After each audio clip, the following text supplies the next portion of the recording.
ഞാൻ ജോൺസേട്ടന് വേണ്ടി ആദ്യമായിട്ട് പാടുന്ന പാട്ടാണ് മായാമയൂരം. ഓ അത് ശരി.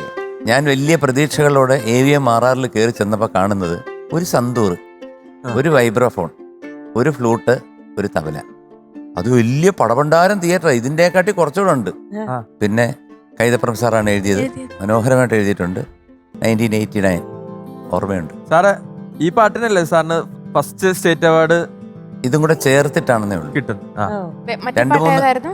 മറ്റേത് ആതിരവരവായി ഫസ്റ്റ് സ്റ്റേറ്റ് അവാർഡല്ല, രണ്ടാമത്തെ മൂന്നാമത്തെ എങ്ങണ്ട. ഫസ്റ്റ് എനിക്ക് കിട്ടിയ കണ്ണീർ പോയിന്റ് സ്റ്റേറ്റ് അവാർഡാണ് 3 state award, 2 national. 2 national award. ഇനി ഒരു 1 ഓസ്കാർ ഉടനെ. അതെ, ഇപ്പൊ കിട്ടും. ഓസിന് കിട്ടും. ഓസിനൊരു കാറ്. All the best. എന്താ ടേഞ്ചേട്ടാ ഇങ്ങനെ അതെ അല്ല ഗ്യാപ്പ് കിട്ടി. ഇപ്പൊ സ്വരങ്ങളിലോട്ടൊന്ന് ട്രൈ ചെയ്യുന്നുണ്ട് ഇപ്പൊ. ആ ട്രൈ നമുക്ക് ദോഷം ചെയ്യോ? എന്തോ ഇടയ്ക്കിടയ്ക്ക് സ്വരാന്ന് പറഞ്ഞ എന്തൊക്കെയോ ശബ്ദം ഉണ്ടാക്കുന്നു. ശബ്ദത്തിനാണല്ലോ സ്വരം എന്ന് അല്ല, പറയുന്നത്. അതൊരു സ്വരല്ല. അത് 3-4 പരിപ്പോടെ കഴിച്ചു അതിന്റെ കുഴപ്പം. ആ സ്വരാണോ കേട്ടോണ്ടിരിക്കുന്നത്? ആ പാവം പരിപ്പുടനെ അങ്ങനെ മീനുട്ടി. എന്തോ ഇനി ഡെഡിക്കേഷൻ റൗണ്ടാണ് നടക്കുന്നത്. ആണ് ഡെഡിക്കേഷൻ റൗണ്ടില് പെർഫോം ചെയ്യാൻ വരുന്ന ആൾ ആർക്ക് ഡെഡിക്കേറ്റ് ചെയ്യുന്നുള്ളതാണ് ചോദ്യം. പ്രേക്ഷകർക്ക് ഒരു ഡൗട്ട് ഉണ്ട്, നമുക്ക് എല്ലാവർക്കും ഒരു ആകാംക്ഷപൂർവ്വമാണ് കാത്തിരിക്കുന്നത്. ആരായിരിക്കും? ആരായിരിക്കും? എന്നോട് ചോദിച്ചപ്പോ എനിക്കൊരു സംശയം. Let's welcome Devadarshan on stage. Welcome.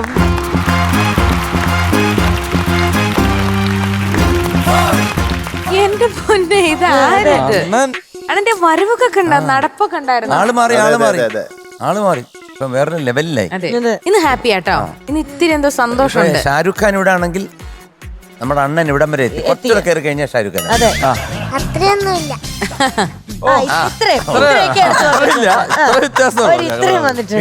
വീണ് വലയിൽ വീണു. പിന്നെ പറ, എന്താ ഉണ്ട് വിശേഷം? അങ്ങനെ വിശേഷം ഇല്ല, ഒന്നുമില്ല. ടീച്ചറൊക്കെ വന്നിട്ടുണ്ട്. പിന്നെ എന്റെ കൂട്ടുകാരിയായിട്ടുള്ള വൈകാലക്ഷ്മി. നിന്റെ കൂട്ടുകാരിയോ? ഓഹോ. അപ്പൊ ഇവിടെ ആരാ? അങ്ങനെയല്ല, ഞാൻ പണ്ട് തൊട്ട് ചെറിയ കാലം മുതൽ കളിക്കുന്നു. കൂട്ടുകാരി. അപ്പൊ ഇതോ?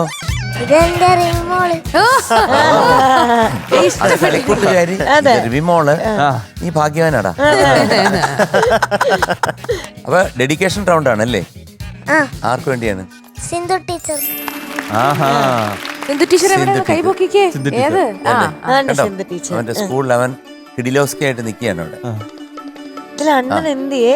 മക്കളെ, എന്തുകൊണ്ടാ ഈ സിന്ധു ടീച്ചർക്ക് ഈ ഡെഡിക്കേഷൻ? കാരണം ഞാൻ 3 വർഷക്കാലായിട്ട് അംഗനവാടിയിൽ പഠിച്ചിട്ടുണ്ട്. അന്നേരം എന്റെ അമ്മ ജോലിക്കൊക്കെ പോകുമ്പോ എന്റെ കൂട്ടുകാര് ഇതാ എന്റെ അമ്മ പോകുന്നു എന്ന് പറയുമ്പോ ഞാൻ കരഞ്ഞു. അന്നേരം ടീച്ചർ ഈ സമാധാനിപ്പിക്കും. അന്നേരം ഈ പാട്ടും പാടിയിട്ടാണ് സമാധാനം. മോനെ, അമ്മ വൈകുന്നേരം വരും, അമ്മയ്ക്ക് ജോലിക്ക് പോകണ്ടേ, ജോലിക്ക് പോയാലല്ലേ പൈസ കിട്ടൂ, എന്നല്ലേ മോനെ ഐസ്ക്രീം ഒക്കെ വാങ്ങിച്ചു തരാൻ പറ്റൂ എന്ന് പറഞ്ഞിട്ട് ഒരു താരാട്ട് പാട്ടൊക്കെ പാടുന്ന ഒരു ടീച്ചറാണ്. അപ്പൊ ആ ടീച്ചർ പാടിത്തന്ന പാട്ടാണോ മോൻ പാടാൻ പോകുന്നത്? അങ്ങനെ വഴിക്ക് വാ. സിന്ധു ടീച്ചർ നമ്മുടെ അല്ലേ, നമ്മുടെ അണ്ണന്റെ അല്ലേ വേദനകളെല്ലാം മാറ്റി കൊടുക്കുന്ന എന്റെ സിന്ധു ടീച്ചറിന് എന്തോ പറയാനുണ്ട്. ടീച്ചറും പെട്ടെന്ന് ഇമോഷണലായി. ടോപ്പ് സിംഗറിലെ അണ്ണനായി ഇപ്പൊ തിളങ്ങിക്കൊണ്ടിരിക്കുന്ന എൻ്റെ സ്വന്തം കണ്ണൻ നമ്മുടെ നാടിൻ്റെ അഭിമാന താരമായി മാറിക്കൊണ്ടിരിക്കുകയാണ്. അതിൽ അവൻ്റെ ആദ്യത്തെ ടീച്ചർ എന്ന നിലയ്ക്ക് ഒരുപാട് സന്തോഷവും അഭിമാനമുണ്ട്. 3 വർഷക്കാലം അംഗൻവാടിയിൽ പഠിച്ച് നേരിട്ട് 1-ാം ക്ലാസ്സിലേക്ക് പോയതാണ്. അപ്പോൾ അംഗൻവാടിയിൽ പഠിച്ചുകൊണ്ടിരിക്കുമ്പോൾ തന്നെ ഒരു സൈലൻ്റ് മൂഡിലായിരുന്നു. അപ്പോൾ പിന്നെ അമ്മ അവിടെ വിട്ടു പോകുമ്പോൾ കണ്ണിൽ ഇങ്ങനെ വെള്ളം നിറച്ചുകൊണ്ടിരിക്കുമ്പോൾ പാട്ട് പാടിക്കൊടുത്താൽ കുറച്ച് സമാധാനം ഉണ്ടാവും. ഞാൻ സ്ഥിരമായിട്ട് ഈ ഉണ്ണികളെ ഒരു കഥ പറയാന്നുള്ള പാട്ട് എപ്പോഴും പാടിക്കൊടുക്കലുണ്ട്. രണ്ടുപേരും ടീച്ചറിൽ നിന്ന് തുടങ്ങിയാലോ? അതെ. ഉണ്ണികളെ ഒരു കഥ പറയാം, ഈ പുല്ലാങ്കുഴലിൽ കഥ പറയാം. പുൽമേട്ടിലോ പൂങ്കാറ്റിലോ അത് 2 വരി തന്നെ പാടിയാല് നല്ല സന്തോഷം. അടിപൊളി. അതിപ്പോ ചില അമ്മമാര് പാടുന്നത് അതെ. അപ്പൊ ശരിക്കുള്ള ഓമന തിങ്കൾ കിടാവോ, ഓമന തിങ്കൾ കിടാവോ, അത്ര സംഗതിയൊന്നും വരത്തില്ല. ഓമന മതി, പിള്ളേർക്ക് ഉറങ്ങാൻ അത് മതി. അത് മതി ഉറങ്ങാൻ. എന്തായാലും യു ആർ വെരി ലക്കി ഞാൻ ടീച്ചറെ കിട്ടിയത്. ഫ്ലവേഴ്സ് സ്മാർട്ട് ഷോ ശനി ഞായർ ദിവസങ്ങളിൽ രാത്രി 9:30 ഫ്ലവേഴ്സിൽ.